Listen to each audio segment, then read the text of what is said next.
Hi, everybody. Welcome to another Real Estate Sessions Rewind. This week, I'm venturing back to January 19th of 2021, episode 267, and it was a follow-up episode, my very first follow-up episode I did with a previous guest, and that's Sean Carpenter. Sean has made several appearances on the podcast and has listened to every single episode. I can't thank him enough for that. So let's get this thing going. Enjoy. Attention is incredibly important. If you want to grow, having attention is huge. But I always talk about the attention economy. And I think at the other side of attention is trust, right? And if I can get your attention, hopefully I can earn your trust. Or if I have your trust, I can get your attention. You're listening to the Real Estate Sessions podcast, and I'm your host, Bill Risser, General Manager of the U.S. market for Rate My Agent, a digital marketing platform designed to help great agents leverage the power of verified reviews. You can find out more at ratemyagent.com. Listen in as I interview industry leaders and get their stories and journeys to the world of real estate. Hey, everybody. Welcome to episode 267 of the Real Estate Sessions podcast. Thank you so much for tuning in. Thank you so much for telling a friend. And I am telling you right now, you're going to want to tell all your friends about this episode. I am feeling a couple of different things. One, I feel remiss for waiting too long to do this. And two, really excited to have this conversation. I am going to be talking with guest from episode number 5, somebody that I first interviewed 5.5 years ago on the Real Estate Sessions podcast. I'm talking about Sean Carpenter. You're right, at Sean Carp on social. Sean speaks, build relationships, solve problems, have fun. Sean Carpenter is an amazing guy doing some really cool stuff. And I thought it'd be great to catch up with him since with some of the things that have happened in the world and some of the new tech that's out and really just to catch up with a good friend. So kick back, relax, enjoy this little conversation. Sean, welcome to the podcast. Hey, Bill, how are you? Great to connect again. It's been so long, hasn't it? I mean, 5.5 years. Now, we got to be really honest. You and I would say since spring of 2016, we have talked to each other, not just on a weekly basis with our little fun project, the Stare Down podcast, Sports Talk and Real Estate, but I would say whether digital or whatever, via texting and all these other opportunities, social media, we maybe talk every day in some way, shape, or form. I think that's probably fair to say, whether like I said, through social and, what brings us together is real estate and sports. Right. And so if we're not talking real estate or some aspect thereof, there's pretty much sports on every day of some sort. And because we're sports fans, across all channels, so to speak, it really gives us a great thing to talk about. And you've, it's kind of I've blended both worlds in my fraternity, brotherhood with our friend Todd, and then my post-college fraternity. But, we've created this little tribe, I guess is a good way to say it. And it's amazing. And I think that, and now we know each other's families. It's just a typical Sean Carpenter MO. If you get my drift. I mean, you all the relationships you build all focus around not just real estate. It's about everything. It's about life. It's about work. It's about family. It's awesome. Yeah, those next levels of the onion. So, so many people I don't think ever get a chance to sort of unpeel the onion with people. They know them as, their lender buddy or their title person or their inspector, but they don't really know the rest of the story. And sometimes when you know the rest of the story, it's pretty, there's so many more opportunities then to go that next level and be genuine, which is kind of a buzzword. Yeah. And I think, let's talk about that genuine buzzword. What's really apparent with me, and I've had the opportunity to hang out with you at different conferences. You stayed at our place. I mean, I've gotten to know you as a friend. None of that's like for show. You don't do things because there's an ulterior motive. I think it really does come from a place from within. Just, hey, I just really like to get to know people. Yeah, I really do. I ask people's names all the time. I try and use people's names. I remember little things. I'm blessed with a great memory. And so, and I don't pull that out for any type of show. It's just kind of that little Rain Man quirk that I have where I just remember little facts. And we played golf this summer in Pinehurst, and you guys were amazed that I kind of knew exactly where we were. And then when I see pictures of the course after the fact, I remember like what you did on that hole or what I did on that hole. And it's just, I don't know why I have that, but it's great. It's a wonderful skill, a wonderful piece of genetics to have. I think it's super cool. Well, look, typically on a Real Estate Sessions podcast, I go back in time and I try to get your story, but we've done that already. It's on an episode 5 and it's way back there in the archives. In fact, I listened to a bit of it today and man, I'm not happy with the production value at all, but I remember exactly where I was sitting. I was sitting in one of my offices in Cincinnati and on an old set of earbuds and, kind of the evolution of the technology in your podcast and your guests have really been fun to watch. Yeah. So I'm not going to put you through that ringer again. I think what I'd rather do is I've seen you many times on stage. And for those that are newer to the podcast and haven't listened to episode 5, by the way, I'll have the link in the show notes so they can go check it out. But give me that. I can see the slides that you use when you describe, how did you get into real estate? We'll let you do your 2.5 minute. Sure. So after graduating from the University of Florida, I became a golf pro. And I worked as a golf pro at a big resort course in Brooksville, Florida, which is about an hour and a half north of where you're at, Bill, maybe 2 hours with traffic, in a place called Brooksville, Florida. For those of you that aren't familiar with Florida, if you think of Florida looking like a gun, it's kind of where the trigger would be. And I was a golf pro there for a couple of years. And then I moved up to Cleveland, back to my home state of Ohio, and worked at a private club there. And then got out of the golf business, moved back to Columbus, where I'm from, and became a beer salesman. Worked for the Miller & Coors distributor, called on all parts of the city, but eventually landed at the Ohio State campus. And Bill, I'm sure your listeners can imagine, if you're ever going to sell beer, pick a spot where there's 45,000 students. And that's a really good spot to sell beer. And I loved it. I was good at it. I obviously loved the product and I was knowledgeable about it. I really enjoyed the relationships I built with my shop owners and barkeeps and all the people around the campus area. But I really thought to myself, what would be a career that allowed me to drink beer and play golf? So I got into real estate. And I've made my way through the real estate silo as an agent for 4.5 years. I became a branch manager. Loved the coaching and training part of the management job, but hated the managing part of the job. So our company named me the director of training for the Coldwell Banker companies in Columbus and Cincinnati. And I did that from 2005 till 2016. In that time frame of being up in front of a classroom of new agents or top agents or whoever it was that needed, the education and development, I started speaking at some state association events and some local association events and some Coldwell Banker brand events. And I really got the passion for speaking. So in 2016, I made the decision to sort of retire from the director of training role, jump back into sales, working with buyers and sellers here in Central Ohio, as well as open up my own company called Sean Speaks.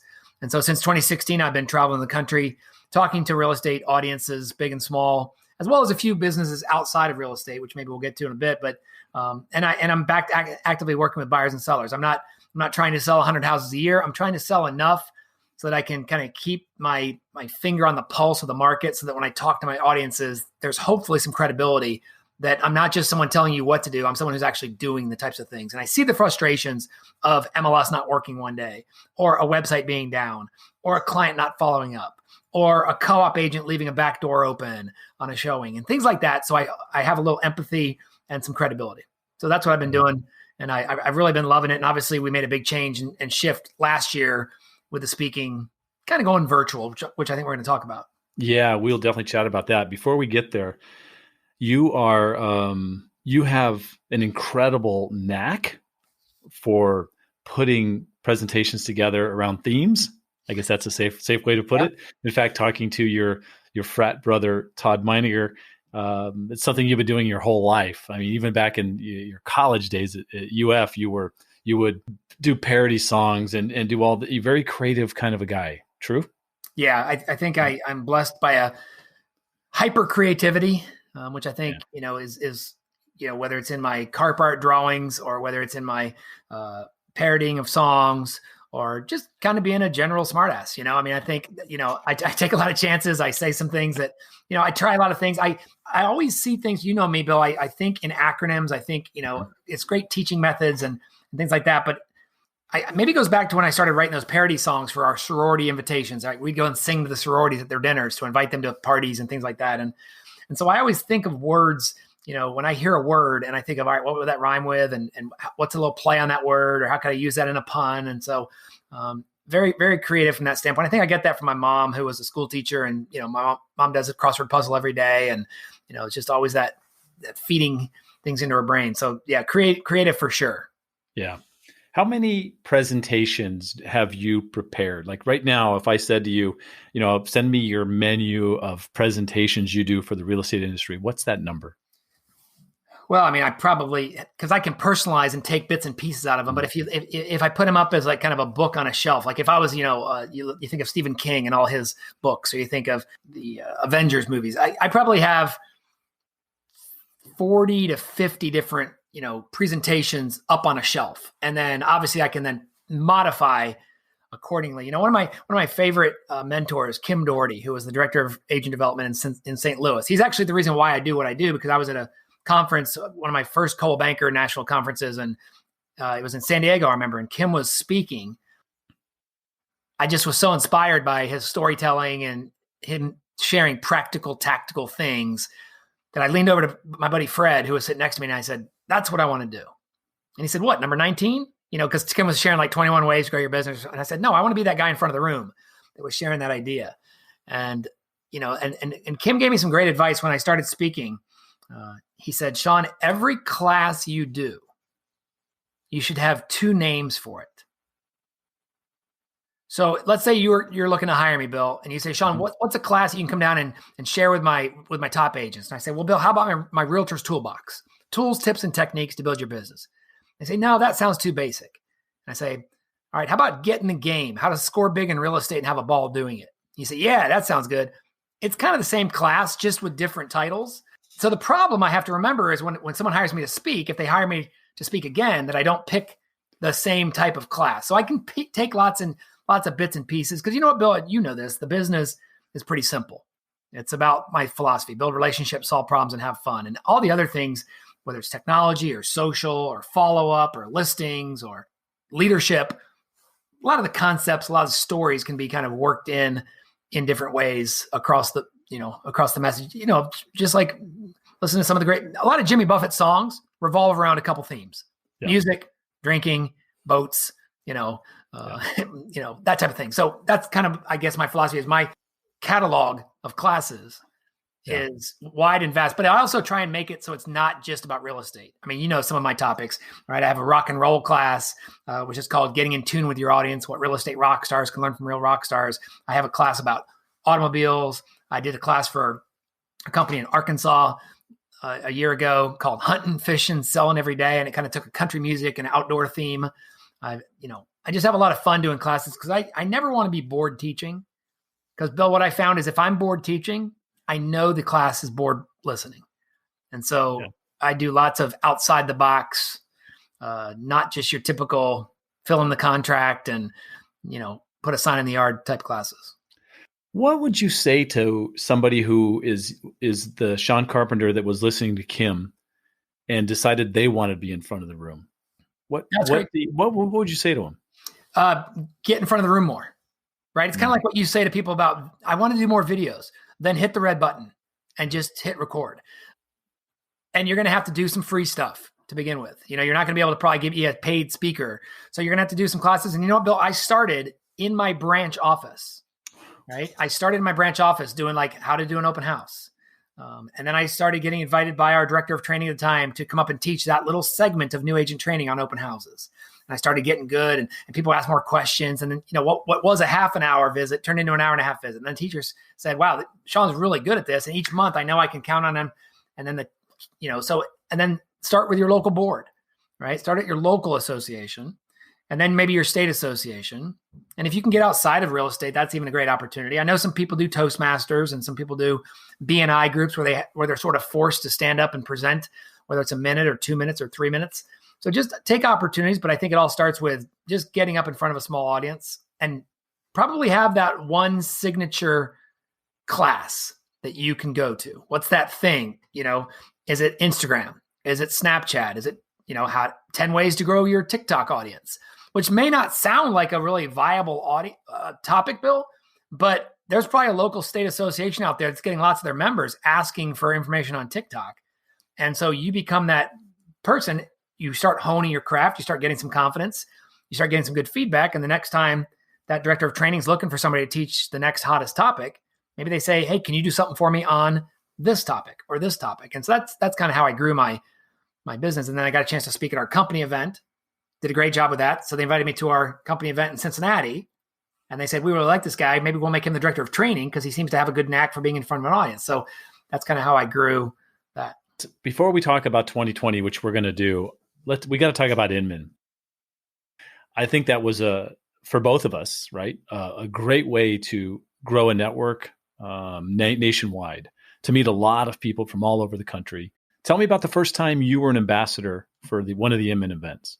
Yeah, so I want to say it was probably the first time they had ambassadors when Katie Lance and Chris Smith were both with Inman, who you've had on the show before, and I've had at company events. And obviously we watched them on their. They used to do agent reboot tours, and that was kind of it was a spinoff of Inman Connect. But a lot of people got to know the Inman name brand and the Inman flavor through agent reboots because they went to some of the smaller cities. They weren't just in New York City and San Francisco where the two Inman Connects used to be held every year. So I got to meet those people. And then my friend Deborah Trapin, who was with Coldwell Banker Bain at the time in my similar role as agent development director out there, had met me at some Gen Blues. And so I think when Katie and Chris were tasked with creating the ambassador program, they probably went to a couple of their close peers and said, who else would be good? And I was lucky enough and honored enough to be selected. And I presented it to our company to say, can I go represent our company in this role? And it was a great opportunity, obviously. And that network of that first class of ambassadors, which is still kind of the OGs of the ambassador program, are all still, it'd be interesting to see how many of the originals have been on your real estate sessions. Oh, I'd quite say a few. I'd say a good number. There's probably only a couple we could probably talk about offline that haven't been. And it's only because, they're from out of the country or maybe no longer in the business. But it's just been a great, I go back to the word tribe. I think all of us in some form or fashion are leaders in our home networks. And then we get there and we collaborate with other leaders. It's kind of like this may be too big of a way to say this, but it's kind of like the McDonald's All-American game. All these kids are All-Americans on their own team. And then they show up with other All-Americans, and the LeBron Jameses of the group rise above, and the Kevin Garnett's rise above. And so there's some people that are really good at what they do, but they're all great at what they do individually. Yeah. Yeah. It's been a wonderful way for me to get to meet a lot of people. I mean, you can just rattle off the names of the people that you have relationships with now that you can reach out to in a moment of need, or just to share something cool or whatever it is, that you've built from this connecting that goes on at Connect. I talk about it a lot on the podcast, right? Because you're right. A lot of the people that I interview on this show, I met there. I mean, I'm very open and honest about it. I really find myself reaching out to that network a lot of times when I'm doing a presentation and I maybe want to double check something, or I want to say like, hey, who's a great source? I asked you the other day for who's a great source for someone that you look at as really strong with video, or, hey, have you used this new tool, or, can I get a sound clip from you for a presentation? It's just, and because of the fact that the way the team has been assembled by originally Chris and Katie, and then, Meg and Laura and Brad and then Joe and Lori, it's not just real estate agents. There's some people in the lending. There's some people in outside trades. There's some people that are in boutique companies. There's some people in big brands. There's some people in small markets. There's some people in big markets. And so it's a really nice mixture of male, female, older, younger, all different races, and diversity, I think is the right word. Yeah. And so it's just really, it's a great kind of snapshot of our industry out in the field. Let's talk about one of the best things that happens in Inman, New York every year. We're going to miss it this year, unfortunately, but share the story of O'Hara's, how that played out, how that got started. Yeah. It's funny. I just was thinking about that today, Bill. I was thinking this is about the time of year that we'd be getting into town and heading down to the what's that called? Kind of the ground zero / market district, the stock exchange area. So a couple of years back, I think it was my first time or maybe my second time at Inman. I wanted to go down and see ground zero. never been there and was never really impacted by it other than the way most Americans were just by being American that day. Mm-hmm. So I went down and Terry Conrad, our friend Terry Conrad from Vancouver, said, "Hey, Sean, I went down there yesterday and I went to this place you've got to go to." And she goes, "It's a little bar called O'Hara's and it's right next to a fire department. And you'll love what they have up on the walls. Make sure you sit at the bar and ask to see the book." So my friend Jeff Kirshner, who you know, Jeff, he's a realtor in the Chicago area. He and I had planned to go down and take a look at Ground Zero. I went down I got down there early. He was running late. So I got down there early and I said, "Hey, I'm going to meet you at this little bar called O'Hara's." So he went down and walked around Ground Zero and met me there. And we sat there that first night at the bar and you've been there. It's a tiny little bar at that lower level. And we met Paulie, who's one of the owners. We didn't know it at the time, but typical New Yorker, we started talking and, we'd been in Times Square, Bill, for the last 3 days. And so we were drinking like $2 beers, $3 beers, which is a lot different than Times Square. And then we had some food and we had some more food and we had some more beers and some more beers and some more stories. And Paulie really opened up to us about this place that has become kind of the unofficial home of all first responders and all those we've lost in the past, especially on that day in 2001. I remember we left that night to catch the train back to Times Square. And we said to Paulie, we said, "How much do we owe you?" He looked at us and he said, "I don't know, how about $25 each?" Now, Bill, we had more than that in just food, let alone, you can imagine Jeff and I putting down some Coors Lights there. Yep. We had easily spent $150 worth of stuff. So he goes, "No, $25, so Jeff and I threw down a healthy wad of cash, and Paulie wouldn't take it. He's like, no. And we said, "No, we're just going to leave it on the table and give it to your kitchen staff," whatever, The next night we were supposed to be at a party in Times Square and Jeff and I looked at each other and said, "You want to go back to O'Hara's?" And we went back to O'Hara's and Paulie was working again and he could not believe that we had come out of our way to hang out with him that night. And that's what started the O'Hara's tradition. Is going in there and you've been there now and you feel that place. And if anyone who's listening to this, if you haven't been, it's on Cedar Street. Knock on wood after this pandemic. Hopefully they're still there, a year from now. And we go back every year and people come out of their way and every single person, Bill, you watch the people, they've never been there. And they walk in and they're like, "It's just another bar." And about an hour later, they're like, "Now I see why we come back." Yeah. It's a tribute. It's a great place. Yeah, when the book comes out, and the book comes out every single time we're there with Inman. It's great. For people who don't know, the book is a big 3-ring binder of clippings from that fateful day and tributes and pictures from the bar and, the stories of the firemen that used to drink, at O'Hara's that were members of the firehouse next door. And almost every one of those guys was lost that day. And it's kind of just a place to kind of honor first responders, fire, police, rescue, military. And when you walk in there, I think there are over 10,000 patches now from fire departments, police departments, and responders all around the globe. I mean, they're on the ceiling now. And it's really just a neat tribute. And so thanks, Brad or Bill. It's a neat spot for me to bring people back. Yeah, that's cool. Let's talk about 2020. Man, it started off so great. We were with Inman. Everything was moving along. It was fun. I had a flight out to San Diego for my 34th Rotisserie League draft. It was all good. And then the pandemic hit and things changed quite a bit. So, I know you spend 75 to 100 nights on the road with Sean Speaks and all these engagements you have all over the country. I mean, talk about the sudden change and what happened for you. Well, I mean, I remember I was speaking at the Ohio Association of Realtors doing a class the day before we left for our spring break. And, you'd heard about some things happening and you heard about some of these, certainly our friends in Seattle and we're having some, the early conversations like, what's happening and what's this going to do? And is it bad?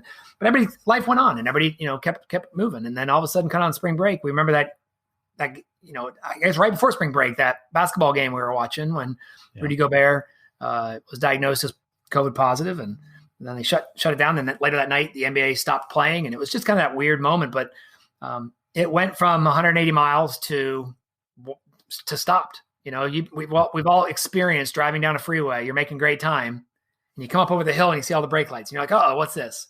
And then you realize it's not just slowing down; it's stopping. And that's kind of the best maybe metaphor or visual of what happened with the world. I mean, we all shut down. Nobody knew what to do. But we all just kept thinking like, it'll get back to normal in a week. It'll get back to normal in a week. This too shall pass. And we all tried to stay positive, and then it just kept changing and changing. But people still had to do things. We still had to figure out how to do things. We had to find ways to help. And first of all, everybody had to stop and figure out what the rules were, right? Yeah. Which were different in Michigan and Pennsylvania and California. I give a huge pat on the back to the National Association of Realtors and the RPAC money that people donate year in and year out to fight for us to be an essential trade, which, you think about, everything revolves around real estate, right? Every single person that's working somewhere where you're listening to this right now is going to go home tonight to some place. And everything they do is contributing to the economy of the town, the city, the state where you're listening to this.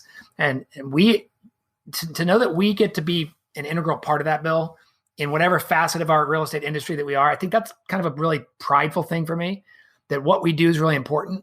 And so that was just a big deal that we got to still help people on their journey to buying and selling a house. Because listen, it's happened in, many people listening to this have been through, 7%, 8%, 9% interest rates. Some people are laughing going, 8, I remember 8, I remember 12, 13, 14. And guess what, Bill? People still bought and people still sold. Yeah. And you had to figure out ways to do it differently. It was just 11 years ago, 12 years ago that we had 17,000 homes for sale on the market here in Columbus, Ohio. And this morning on the MLS, we had 1,700 homes for sale. Wow. So, and you know what? People are going to sell real estate tomorrow. People are going to list real estate tomorrow. People are going to sell real estate tomorrow. And so we just got to keep finding ways to build relationships and solve problems and have fun. Yeah. I know you've been able to continue speaking, right? In fact, you were early on, you were a huge help for me because in Florida, I was able to go virtual very quickly. I'm comfortable with Zoom. I had a Zoom account for years. And so, I think I'm going to say 15 or 20 total. With just you? Yeah. With just me and you, just kind of talking to different people around the state, which was great. I, to this day, I still owe you a lot of beer, but you were able to kind of keep that thing going, keep your Sean Speaks going, right? Yeah, I think because, I'm comfortable talking. We've done the podcast for years. We started back on different channels, but then we moved to Zoom early, so we were very comfortable with it. And being able to jump on with somebody and share 5 minutes or 15 minutes of things and from a positive mindset, things that you could do. And that's really been always my bailiwick or bailiwick. I'm not sure how you say that, that thing that I don't try and speak above my own level of education. I just say like, hey, here's stuff that works. You don't need to go build a website or start a blog to be nice to somebody. You don't have to reach out and ask for help, and nobody knew what to do. No one knew what was going on, but I knew that people needed help. And so I was reaching out I started with our local company. And so then our president, Joe, asked me to come on as a voice a lot of our agents knew. And Sean, what are some things agents can be doing right now? Well, they can still write handwritten notes. They can still call people. They can still be kind on social media. They can still offer to help instead of to sell. So it's just, and then I started sharing, and then other people, were reaching out to me. I reached out to a lot of my people that had hired me to come speak. And I said, hey, how about I jump on with your office on a virtual session, and I'll share, a little acronym called timeout, like things they can be doing during the timeout, right? And things that you can do to get ready. And then I turned that into a class called, how to keep in touch when you're not supposed to be touching. Bill, I think I did that presentation probably 35 times, if not more, around the country. And guess what? It's still relevant today. Yeah, we had a bunch of them. We did. We did a bunch. We did your database is your data bank. So, and I loved it. And and that has allowed me to continue to stay busy. I think if you count since March, how many times have I been on like a webinar, Zoom call, every time I've been on a Zoom, I bet 200 and sometimes, including probably, 50 to 60, what I would call speaking opportunities to speak to an audience who showed up at a certain time to listen to me speak. And so that's fantastic. And a lot of those people were people that had hired me before that says, we know Sean can bring the content. Let's have him deliver it to us from his basement in Columbus. Speaking of your basement in Columbus, where you're sitting as we speak, you've done a few other things. Yeah. Obviously, you had more time on your hands, right? You were still busy being a realtor. You sold homes this year, like every other realtor. It's been busy in your area.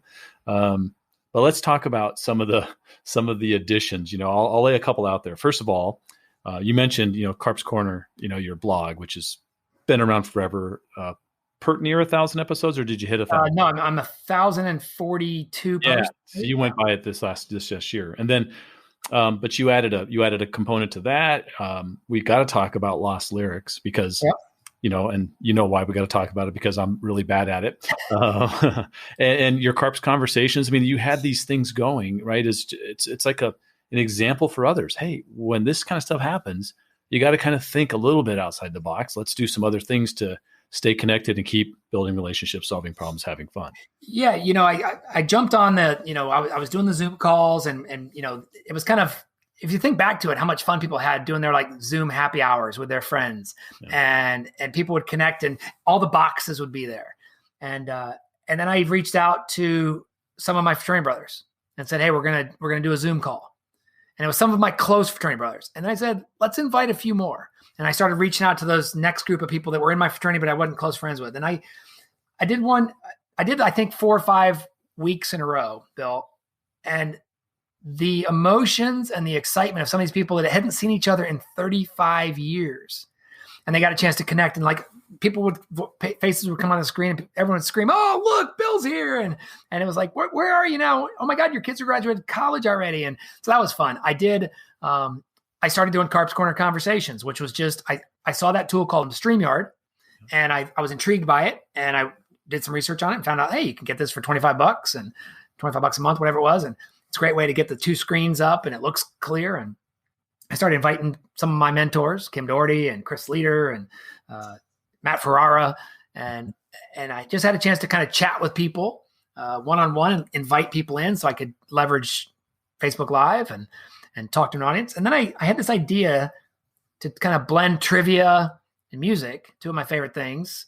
And so I just went on Facebook Live one night, kind of like I've done for years, Bill, with my Ask Sean when I'm on a layover at an airport, where I just randomly go on and see what type of questions people ask. So I thought, I'm going to put together some of my favorite songs, but I'm just going to talk the lyrics. And so I went on Facebook Live, and I was just looking at the TV, and I said, hey, it's called Lost Lyrics. If you want to play, I'm going to read you a lyric, and you type in the comments what song it is and who the artist is. And it's not easy by any means. When if there was music playing right now in a jukebox in the corner, we could both sing along the words. But when you just hear the words spoken by me in a monotone voice, it's really difficult, right? Yes. But some people are really good at it. Others are not. So I did that for the first week and got a bunch of views and a bunch of participants. So I did it the next week. The next week I had this great idea, Bill. I said, people are saying you should sing the song, which they don't want to hear me sing it, but I know what they meant. They wanted me to sing the tune of the words.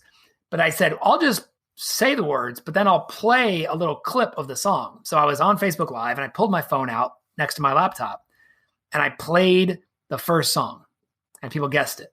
And I said the second lyric and I played the song, and then all of a sudden Facebook Live went dead. And so I didn't know what happened. So I logged back in and my Facebook message says, you've played unauthorized music. You have been shut down. Yeah. So I found some workarounds, and long story short, we're in our 3rd season, as I call it, probably done 40 episodes, including some guest episodes for Inman Connect and Riso and my friends at MRED up in Chicago. It's been a lot of fun, building some relationships and some networks of people. And listen, our last episode, I have agents from Tampa, from New Jersey, from Arkansas, from Nashville, from Cincinnati, from a couple Canadian people have jumped in. We have people from Michigan. It's just been a ton of fun. And it's something to do. It's a Friday night when shelter in place happened is when it all started. And it's kind of just something people, I think, look forward to now. It's that old prairie companion, or what's that? Prairie Home Companion. Yeah, it's that little thing. We're right there with Sean Carpenter playing music. Yeah. And we've got some great themes. We have, I've done songs with names in the title, songs with states or places in the title. We do 1, 2, 3s, things like that. So it's been a fun. Yeah. I tell people, look, just find Sean on Facebook. He'll be promoting the next Lost Lyrics. Good luck. You probably won't see me there because it's one of the most frustrating, difficult games. My brain is not wired that way. Yeah. No, it's funny. You say to me, you say, of course it's easy for you. You have the lyrics in your hand. That's true. Look, my thought process is this. I listen to the musical instruments more than the words to the song. Is that possible? I think that's just the way I work. Like I'm listening to the bass, I'm listening to the different instruments doing their thing. And I just don't catch the lyrics as much. It's funny, Bill. I did an episode in December, right before the holidays, and it was music only. I didn't do any lyrics, but it was music only. And no, I take that back. I did do lyrics, but it was the theme was called Musically Speaking. And so the first 10 songs were the first lines of a song. Then the next 10 were the best electric guitar riffs. Then the next were acoustic guitar riffs. And I did bass guitar. Then I did drums. So I played like drum solos that you'd recognize. We did horns and harmonicas. We did strings. We did, so it's a lot of fun. Yeah. I've got you here, and your fingers is on the pulse of a lot of different things. And I know you've been playing a little bit in Clubhouse. As we record this episode, Clubhouse is probably 6 weeks old, I think, somewhere in that range. Probably over that from the very first people. Well, that's true. Yeah. When it hit adapters, is probably right the week before Christmas or week before New Year's. Yeah.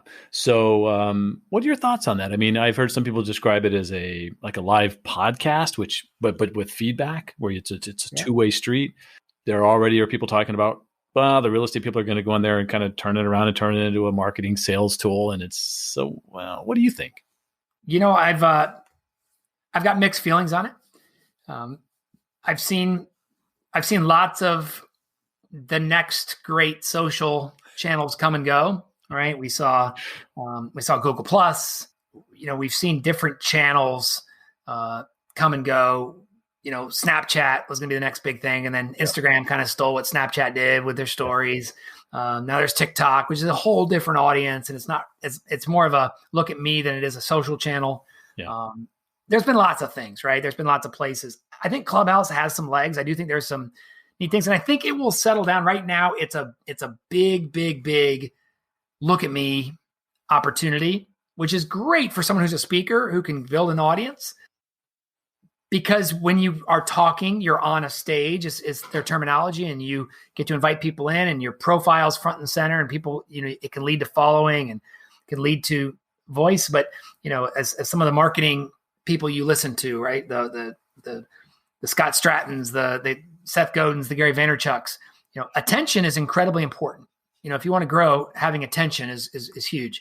But I always talk about the attention economy. And I think at the other side of attention is trust, right? And if I can get your attention, hopefully I can earn your trust.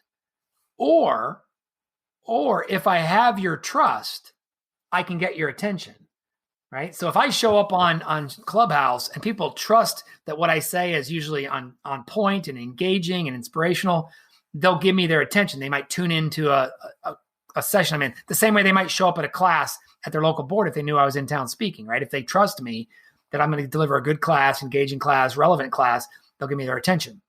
So how do you get from attention to trust, or from trust to attention, right? If those are at the top of the clock, let's say, how do I get around the clock face? Well, there's two things. Well, it's one thing, but what I'd put at 3:00 and what I put it at 9:00 would be patience.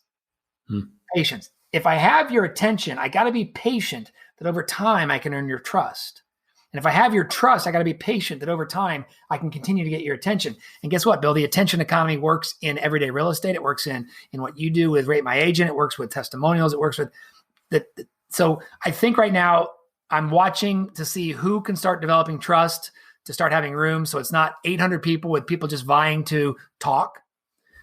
There's still a whole lot of people that are self-proclaimed gurus, or listen to me while I'm speaking, I'm a guru and I know how to do Facebook ads, or I know how to do YouTube monetization, or I've sold millions of dollars of real estate, which usually means they sold 2 $500,000 houses, which equals $1 million. That's one of the things about our industry is this $1 million club that people tell people they're in. Yeah. I've never been to a meeting one time of $1 million club. I don't even know where it's at, right? But the perception is $1 million club, for the people that aren't in real estate, maybe listening to this, if you're in the $1 million club, that means you made about $27,000 that year. because you sold $1 million worth of real estate, right? Yeah. Maybe more, maybe less, depending on how it's broken down. But so I think it's fun, Bill. I think it's neat, and I think probably the best spot is a friend of ours, Anthony, will say a small, viable audience. I don't need to speak to a stadium if a coffee shop would be better for me to speak to. Yeah. I don't need to talk to everybody just so that I can say I talked to a stadium or a big clubhouse of people. If I talk to the right people, then that's, that's probably the best audience, is the one that trusts me and will give me their attention. I've had people ask me about podcasting, and the same thing applies there, Sean. The right audience, it could be 500 people that listen to your show. But if those 500 people can make a difference in your life and you can make a difference in their lives, that's a killer podcast. Yeah, listen. It's not about numbers. One of Seth Godin's favorite blogs that I ever read was called First 10. And his whole concept was, don't try and do something for 1,000 people until you first tell 10 people. Because if 10 people hate it, why interrupt the other 990? But if 10 people like it, and you can tell 10 more and 10 more, that what will happen, Bill, is those 10 might tell 10 more. And those 10 might tell 10 more. And now you've got 100 people that want to hear what you have to say. And so start with 10. The old A/B test, maybe just start with A, and then B, and then A/B test, right? Yeah, So I think Clubhouse will be interesting to see how it goes. Listen, there was people, I guarantee you right now as we record this, there are people trying to write the book, How to Maximize and Win at Clubhouse. And it will come out and people will buy it the same way people wrote How to Dominate Google+. Mm-hmm. Yep. And that book you can't give it away at the dollar store right now, right? Yeah. So if it works, great. But Bill, 3 months ago, Parler was one of the fastest growing channels in social. Where is it today? By the time this is released, who knows where it'll be? But as of today, it's non-existent, right? It's on hiatus, so to speak. So look, I hope it works. It sounds like it's a great platform. And listen, I think you could meet people. You can build relationships. You can learn some people that might be able to help you, or people you could help. And so it could be a great channel. Yeah. It's just a different channel because it's voice only. So I think it allows you to multitask. It is that live podcast that, I have heard many people say that this podcast is one of the few that they continue to listen to, like I do every week, because it's got great topics, it's on point, and it's, it hits people in the wheelhouse that is their topic of focus. Yeah. Well, Sean, I'm looking at the clock. You know what that means?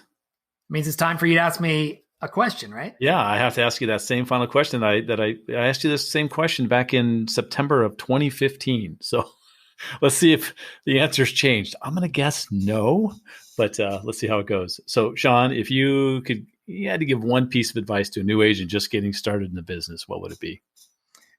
Well, the stock answer would be to build relationships, solve problems, and have fun. But my new answer for this new episode is to make it a point to listen to every episode of the Real Estate Sessions.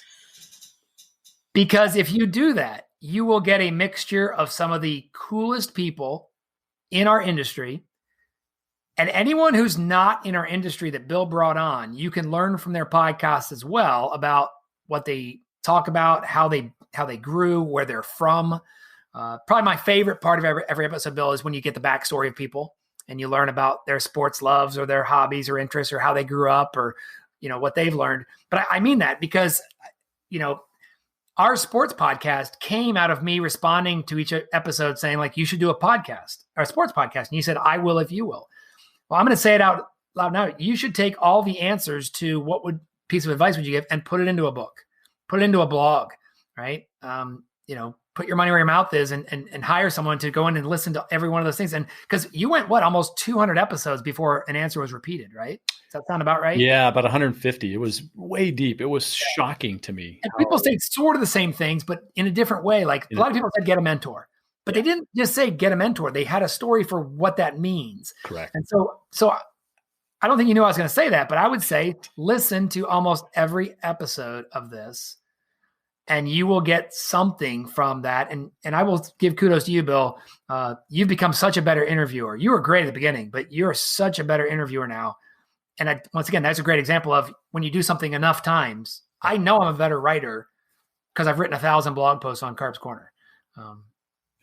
Karen Carr is a better videographer because she's done that many videos. So yeah, another great episode, by the way. Yeah, another great episode.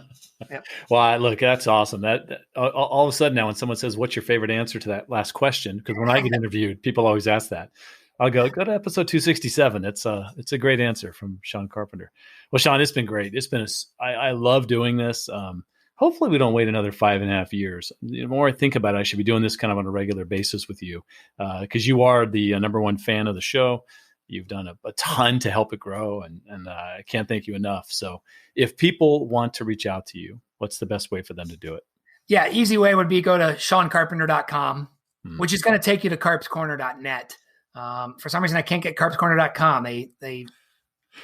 Someone has it. They don't want to get rid of it. They want to charge me millions of dollars for it. But seancarpenter.com, carpscorner.net. Bill, you know that people can find me on social at Sean Carp on both Instagram and Twitter. I start on Twitter. I end on Twitter. That's my first opening of the day, and my end of the day is my fast. I love the fast pace and the viral nature of the stream. You can hit me on Facebook, but my blog is carpscorner.net. I blog every Monday, my Monday morning match. And something I started last year is my 30 for Thursday, which is 30 words or less. And I know you and Anthony count each time just to see if I went over. And I double check. I do. I got to tell you, it's one of the hardest things I've done to try and get what I want to say into 30 words. Yeah. So a lot of ways people can find me, or just connect with Bill and he'll put you in touch with me. Be happy to talk to your organization, your audience, your team, if you have a real estate team, and share ideas on building relationships, solving problems, and having fun. I'm going to second that thought. If you need someone to talk to your group, please reach out to Sean. I've personally seen him speak 20, 25 times. I've got the opportunity to share the stage with him once or twice. It's very intimidating to be up there with the guy who has every single presentation down pat. It's just phenomenal to watch you do it. In fact, I might bring you the next episode you come on. I'm just going to throw out the best of Sean presentations, and I'm going to throw out Fred. Tell me about Fred. Tell me about, and I'm just going to get stories from you. So just be prepared for that one. Okay. All right. I'll do that. Love to share those stories. Sean, thanks for everything tonight. I really appreciate it. All right, Bill. Thank you for listening to the Real Estate Sessions. Please head over to ratethispodcast.com/RE sessions to leave a review or a rating, and subscribe to the Real Estate Sessions podcast at your favorite podcast listening app.